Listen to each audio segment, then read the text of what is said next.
I just want to talk about love. You know, I don't think love exists in this world today. It's about division and separation and about sides.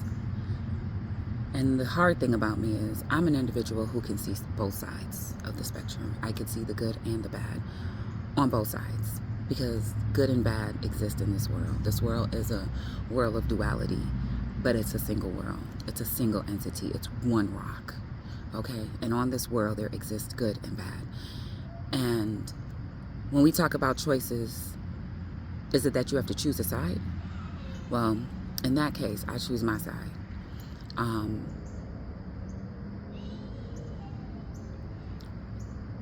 I am good and I am bad. For the last, I don't know, from 18 to 20, from 18 to 42, I have lived a very mental life. And I'm thinking I'm doing what's best for my kids until I got smacked in the face with love. What does that mean? Love from the exterior, meaning feeling it. All my life as a child, I was the sensitive one in the family, you know. I got picked on because I cried. And I got beat up by my brothers saying, we not raising no sissy. Well, you know, I want to thank my family for that because it allowed me to have emotional intelligence, which I do believe is a little bit more dangerous than being emotional. So thanks for that training 101, because I didn't show my emotions, but I became my emotions with control. And that makes me very visible. I'm a person that can articulate how I feel. They call that, what do they call that? Emotional intelligence. And the lack that I was having is that I didn't show emotion. A lot of people said, you're emotionless. Yo, that if I could get a penny for any time someone said that, I would be like probably a millionaire by now. And I would say to them, I'm not emotionless. I just don't display emotions as you do. I do have emotions. You see me laugh, you see me mad. Those are emotions. And the thing of it is I never got affected by someone's emotions. I always used to say, no one doesn't bother me unless I let you in. And I never understood that principle. Well, I understood it then, but there's a different type of clarity now. Because when someone showed me love in the same way that I gave it, woo, that was a world that I was not ready for. I wasn't prepared. I was not prepared. It's not something that is a custom. It's not something, you know, everybody's broken. We all live in our Debbie Downers, our internal Debbie Downers, right? We slice and dice ourselves on the inside. So while we're not going around showing external wounds or external slices, on the inside we are ripping ourselves down to the schmitch of hell. We're not good enough. Nobody's going to love us. So I have a question for you, because I had to question myself. Where did those words come from?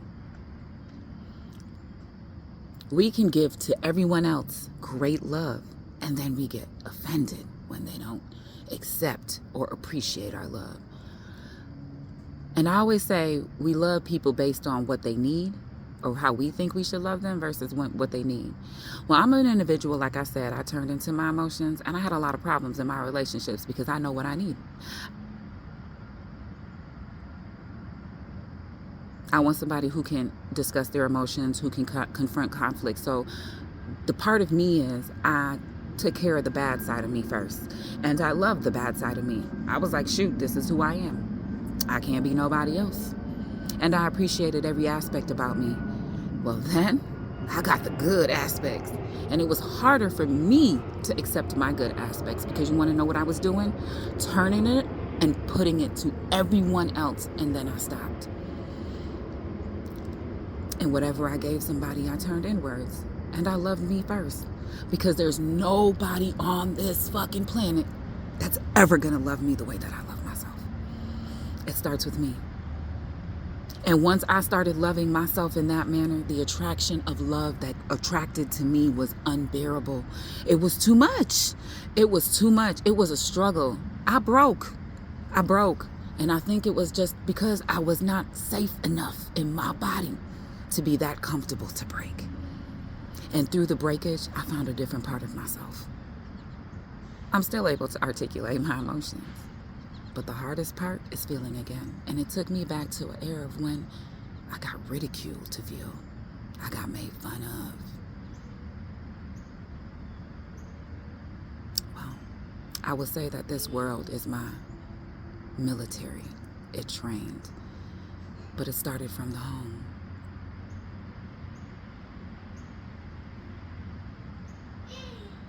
Finding love is the best thing in the world. But it just showed me how much I didn't love and appreciate myself.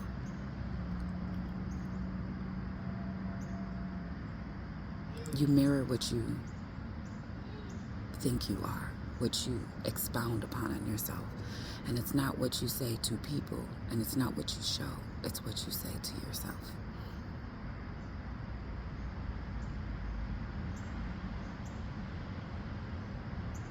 It led me down a journey of self-discovery that I never thought I would be. And 4 years later, here I am.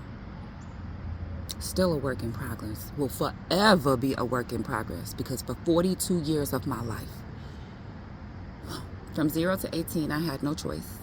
But from 18 to where I am now, the choice then became mine. So who did I surrender to? The perception of someone else. I let someone else define me. Perception is not validation. Perception is allowing someone else's truth to define you. So who is defining you today? That is the question.